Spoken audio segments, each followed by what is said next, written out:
Hey, Journey Church, Pastor Randy here. A little late on Thursday here. It's almost 12:45 on Thursday.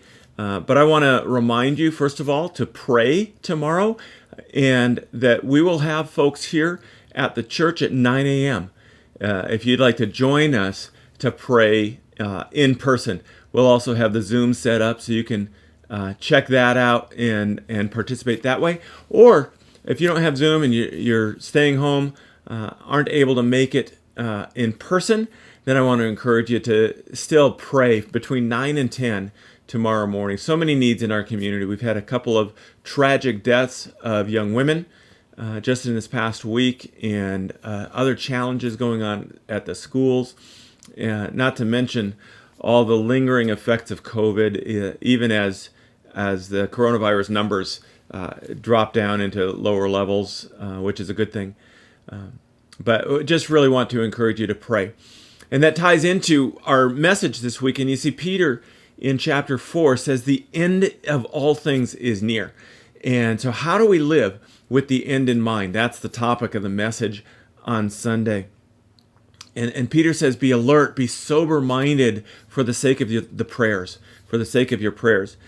We need to be praying, and we need to be alert and sober-minded as we do that, as we navigate these times.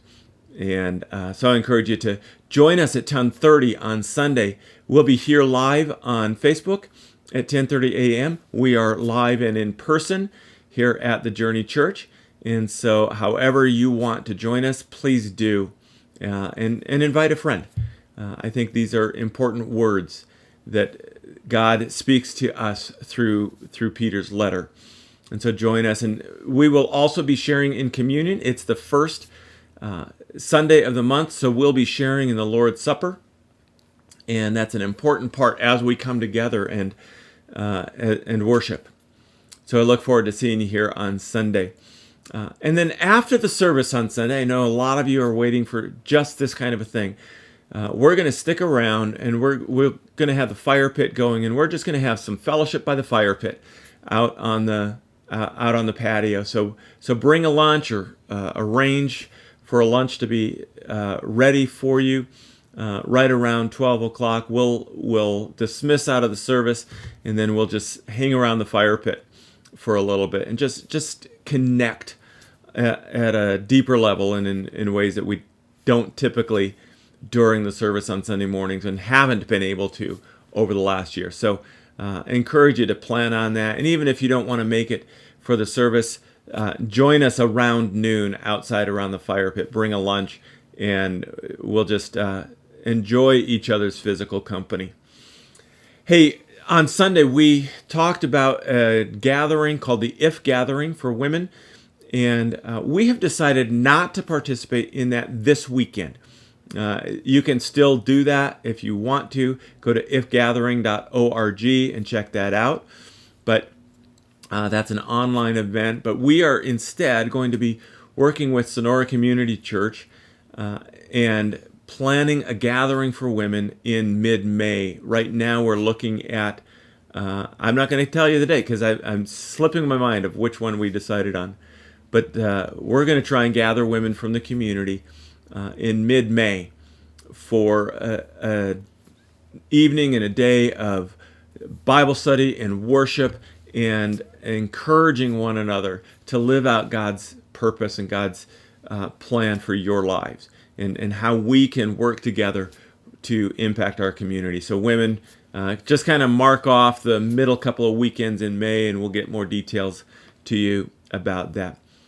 Hey, last thing real quick. We've got Easter coming up in just about a month, and we're going to be doing a series called Into the Quagmire. A quagmire is a complex or difficult situation. Physically, it's kind of a boggy, marshy land where we get sucked down into, and it's hard to walk around in there. And oftentimes, questions about God and questions about faith feel like a quagmire. And it's my cute little thing of quag, QU for questions, A for about, G for God. So questions about God. And we're going to be addressing some questions beginning on March 28th, which is Palm Sunday. And on that day, as we celebrate within the Christian church, we celebrate Jesus' triumphal entry into Jerusalem when Jesus was applauded and welcomed by hundreds and thousands of people celebrating him. And so that day, we're going to be asking the question, what's the big deal about Jesus? And we'll use the triumphal entry to help answer that question. And then over through Easter and through the weeks beyond Easter, we want to answer more questions that people have about God, about Christianity, about the faith. Why does God allow suffering? Why do bad things happen to good people? Why do young people die? All these kinds of questions. And what we'd love to do is have you help us by talking to your friends and finding out what questions do they have about God. Ask your neighbors, ask the people at the checkout stand, and shoot those in to us. Send me an email at pastor@welcometothejourney.org. Post them here on Facebook. Message us here on Facebook, and we'll try to answer as many of those questions and address those in scriptural ways, answering them from the Bible, but in ways that really address the deep questions that people are asking. So I hope you'll join us for that. Thanks. Don't forget prayer tomorrow at 9 a.m. And look forward to seeing you here Sunday. We are at 14425 Mono Way in East Sonora, right above Mono Way Veterinary Clinic, across the street from Indian Rock Health Center. Look forward to seeing you. Bye-bye. God bless.